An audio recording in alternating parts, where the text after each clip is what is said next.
ర్యాపిడో ముసుగులో income tax డిపార్ట్మెంట్లో ఉద్యోగాలు ఇప్పిస్తానంటూ ఒక నకిలీ ఐపీఎస్ ఆఫీసర్ని అలిపిరి పోలీసులు పట్టుకున్నారు.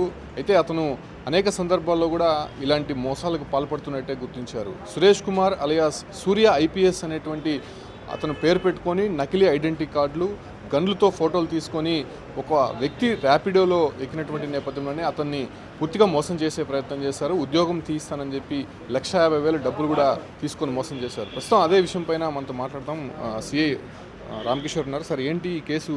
నిజంగానే ఒక అందరికీ కూడా తెలియాల్సినటువంటి అంశం, ఎందుకంటే చాలామంది మోసపోతూ ఉంటారు.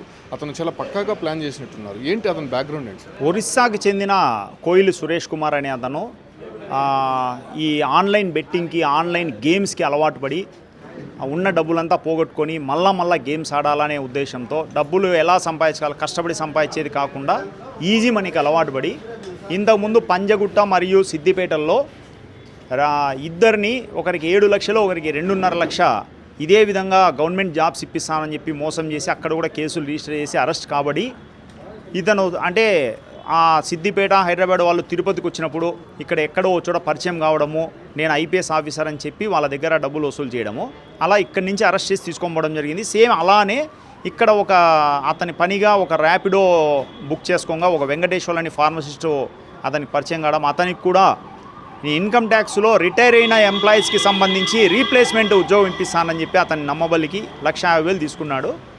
తీసుకొని అతన్ని మోసం చేసి ఉద్యోగం ఇప్పిలేదని అతను గుర్తించిన తర్వాత మా దగ్గర రావడం జరిగింది.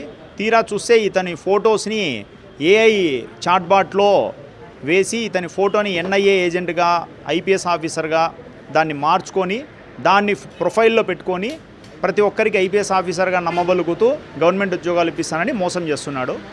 కాబట్టి ప్రజలు కూడా ఎవరన్నా government jobs compulsory only government jobs notification ద్వారానే ఎగ్జామ్ పెట్టి ఇంటర్వ్యూ లేకుండా ఎగ్జామ్ ద్వారానే ఫిలప్ చేయబడతాయి తప్పితే ఇలా ఒక వ్యక్తి డబ్బులతో ఇప్పించే ఉద్యోగాలు అనేది అసలు లేవు.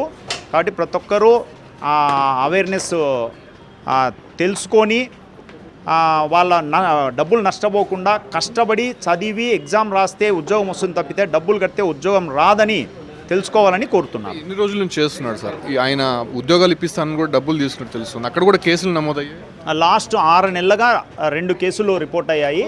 ఇంకా అతని బ్యాక్గ్రౌండ్ ఏమనేది చెక్ చేస్తున్నామండి. అంటే ఈ వెంకటేశ్వరులు అనేటువంటి వ్యక్తి మాత్రమే మోసపోయాడా? తిరుపతిలో మరెవరైనా దీనిపైన కంప్లైంట్ చేయడం? సో ఇప్పటి వరకు అయితే వెంకటేశ్వర్లోనే ఉన్నారు. మా దర్యాప్తులో ఇంకా ఎవరన్నా ఉన్నారేమో అని వాళ్ళని ఫోన్ డీటెయిల్స్ అన్నీ తీసుకొని ఓల్డ్ ఫోన్స్ కన్నా చెక్ చేస్తూ ఉన్నాం. డిఫరెంట్ యూనిఫామ్స్లో కనిపిస్తున్నాడు అతను, ఐడి కార్డ్స్ కూడా. సో ఎవరెవరికి ఏమని చెప్పాడు సార్ అతను? ప్రతి ఒక్కరికి ఢిల్లీలో ఎన్ఐ ఏజెంట్గా ఉన్నాను, రీసెంట్గా హైదరాబాద్కి ట్రాన్స్ఫర్ అయ్యాను, ఇంకా పోస్టింగ్ రాలేదు కాబట్టి వెయిటింగ్ తిరుపతిలో ఉన్నానని చెప్పుకొని తిరుగుతున్నాడు. చూస్తున్నాం కదా, ఖచ్చితంగా ఈ రకమైనటువంటి మోసాలు అనేక సందర్భాల్లో కనిపిస్తుంది. బట్ వెంకటేశ్వర్లు అనేటువంటి వ్యక్తి ర్యాపిడో ఎక్కినటువంటి సందర్భంగానే అతనికి ఎక్కువ డబ్బులు ఇచ్చి అతను వెనక తిరిగేవాడు. అయితే అతను కొంత ఉద్యోగం కోసం ప్రయత్నిస్తుండగా అతన్ని చాకచక్యంగా ఇతను ట్రాప్ చేయడం జరిగింది. ఖచ్చితంగా నేను ఇన్కమ్ ట్యాక్స్ డిపార్ట్మెంట్లో ఉద్యోగం ఇప్పిస్తాను, తాను ఐపీఎస్ ఆఫీసర్గా ఉన్నాను, ఎన్ఐఏలో పనిచేశాను, ఆ తర్వాత అనేక సందర్భాల్లో డిపార్ట్మెంట్లో చేరుతూ ఉన్నాను, ప్రస్తుతం లీవ్లో ఉండి తిరుపతికి వచ్చాను కాబట్టి ఖచ్చితంగా నీకు ఉద్యోగం ఇప్పిస్తానని చెప్పి మోసం చేసి అతని దగ్గర నుంచి 1.5 lakh కూడా తీసుకోవడం జరిగింది. ఈ వ్యక్తి సూర్య అనేటువంటి వ్యక్తి MBA చదివినట్టయితే తెలుస్తుంది. ఇతను నార్త్ ఇండియన్గా తెలుస్తుంది. ఇక్కడ తిరుపతికి వచ్చి ఇలాంటి వ్యవహారాలకి పాల్పడుతుండగా ప్రస్తుతం అలిపిరి పోలీసులు అతను అదుపులోకి తీసుకొని విచారిస్తున్నటువంటి పరిస్థితి కనిపిస్తుంది.